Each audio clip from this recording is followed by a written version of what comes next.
Sempat viral karena menyebut DPR RI sebagai Dewan Pengkhianat Rakyat, kini ex-Ketua BEM UI justru maju sebagai Bacalek DPRD DKI Tribuners. Pria bernama Manik Margana Mahindra itu maju Bacalek dari Partai Perindo pada pemilu 2024 mendatang. Pasalnya, langkah ini diambil bukan tanpa alasan. Manik mengaku sengaja terjun ke dunia politisi praktis karena selama ini para wakil rakyat yang duduk di legislatif belum benar-benar bisa menyalurkan aspirasi masyarakat. Ia juga merasa banyak dari para anggota dewan yang justru sibuk dengan kepentingan pribadi dan kelompoknya masing-masing. Saat ditemui di kawasan Setiabudi, Jakarta Selatan pada Sabtu 10 Juni 2023, Mani bahkan menyinggung soal kasus hukum yang kini menjerat Haris Azhar dan juga Fathia Maulidiyanti. Ia menekankan bahwa seorang aktivis bisa diperlakukan sedemikian rupa, terlebih bagi para pemuda yang tidak memiliki pengalaman sebelumnya. Atas dasar itu, Manik mengaku tergerak hatinya untuk terjun langsung ke dunia politik dengan maju sebagai Bacalek DPRD DKI Jakarta. Pasalnya, apabila terpilih nanti, ia pun mengaku siap adu gagasan dengan para politikus senior yang lebih dulu duduk dan nyaman di Parlemen Kebon Sirih. Dalam pemilu 2024 mendatang, Manik akan bersaing dengan sejumlah calon anggota legislatif lainnya di Dapil 6 Jakarta Timur, di mana dapil tersebut meliputi Kecamatan Pasar Rebo, Ciracas, Cipayung, dan juga Makassar.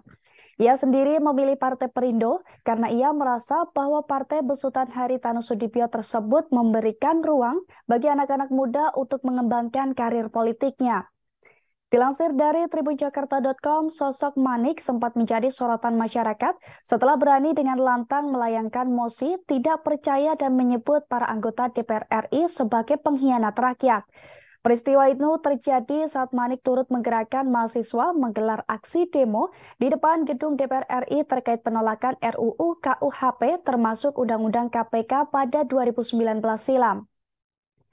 Saat itu ia diberi kesempatan bersama Ketua BEM dari universitas lain untuk beraudiensi dengan para anggota DPR RI.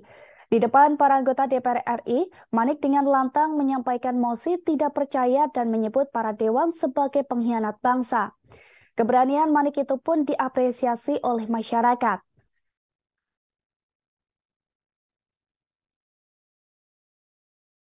Saya klarifikasi, pernyataan saya waktu itu adalah Dewan Pengkhianat Rakyat. Ya.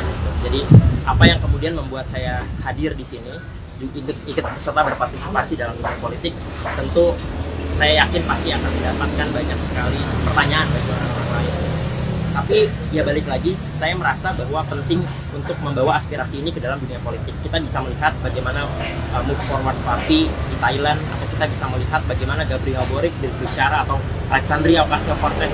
Ada banyak contoh-contoh yang kemudian bisa harapannya gitu ya, tetap merepresentasikan aspirasi masyarakat masuk ke dalam meja politik, sehingga tidak terputus aspirasi masyarakat di lapangan dengan apa yang dibahas di dalam meja politik.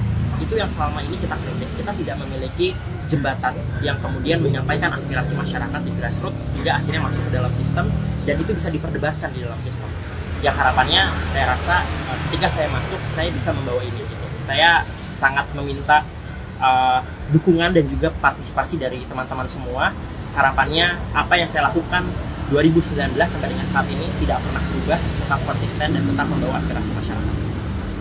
Oh, Mas, kalau dari strategi khususnya ada nggak sih Mas untuk nanti di pemilu 2024? Kan kita tahu juga banyak yang lebih senior dari Mas Manik nih, gimana? Betul, saya memang sedang memikirkan banyak sekali cara gitu, termasuk diantaranya adalah bagaimana melakukan crowdfunding untuk kemudian bisa melakukan bisa kita bilang sistem keuangan yang juga transparan bagi masyarakat, dan mereka juga bisa berpartisipasi untuk kemudian sama-sama mengawal siapa caleg mereka hingga akhirnya bisa duduk di dalam meja legislatif. Kemudian juga tentunya adalah bentuk-bentuk kampanye yang saya rasa harapannya tidak monoton, bisa mengoptimalkan sosial media, tapi tentu bukan hanya tentang memberikan edukasi di media sosial, tapi juga mengencourage mereka untuk berpartisipasi dalam melihat kebijakan apa yang akan.